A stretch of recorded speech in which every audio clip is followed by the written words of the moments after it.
This exhibition is entitled Imprint, and this is September the 13th.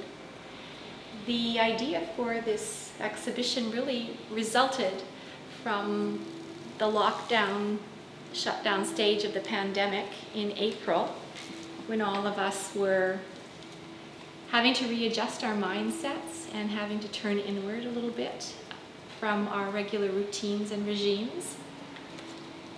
So during that time period, many of us had the opportunity to reflect upon the things that mattered most in life. And for me, that was having more time to reflect upon the people, primarily family, friends, colleagues that were close at hand, whose presence I valued in my life. And it occurred to me that we were all in our own cocoons of isolation or bubbles of groups, small groups of family, friends. And so I played with the materials that brought back an imprint of the memory as a child of the women in my family always sewing. It was out of necessity because there wasn't a lot of money. It was economy of means.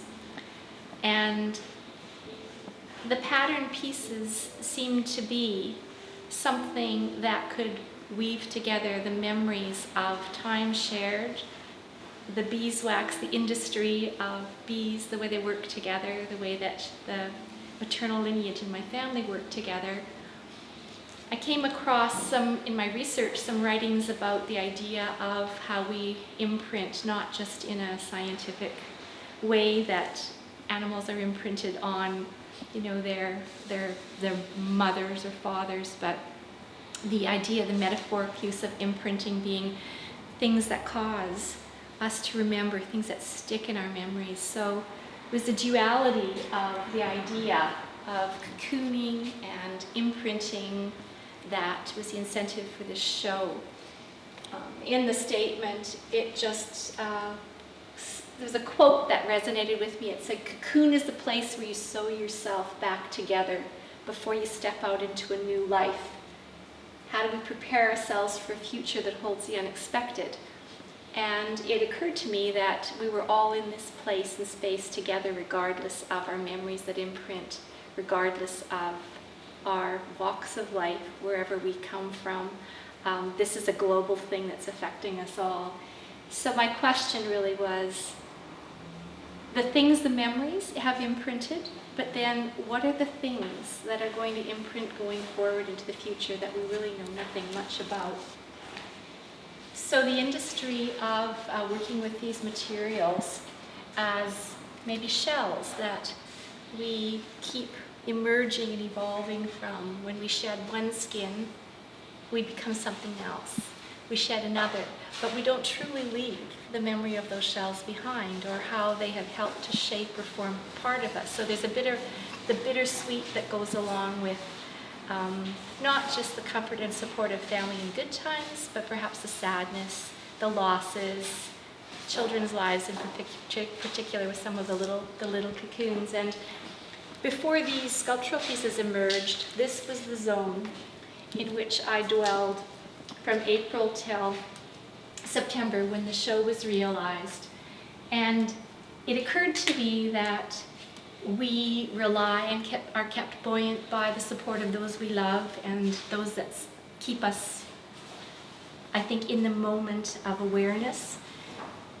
But as an artist and as an individual, it's also the turning inward. And I was reminded of a lecture I'd heard about being under an allostatic load. And I love the phrase. I didn't know what it meant, and I listened to the rest of the lecture. And it said that in the pandemic, we're all under this constant chronic stress, which is referred to as an allostatic load. And it was how could we, in my mind, learn to kind of seek shelter, seek safety from this.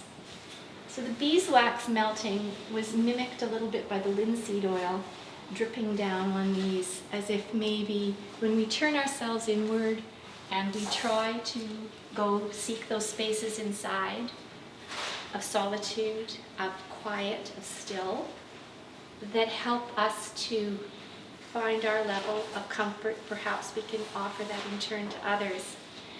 So this became this place of stillness, calm, and quiet.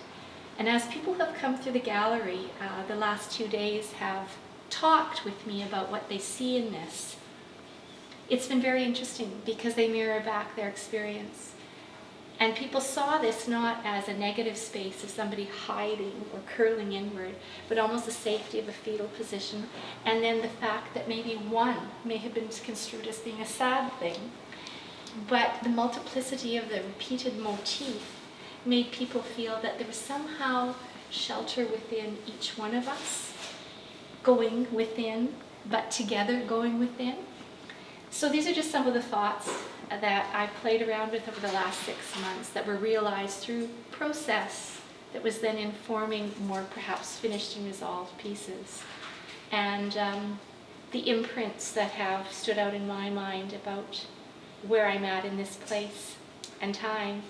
And Studio Mate mentioned a writer who has recently been quoted as saying that we can view the portal as a place, the pandemic is a portal that we're passing through in which to view the future with a different lens.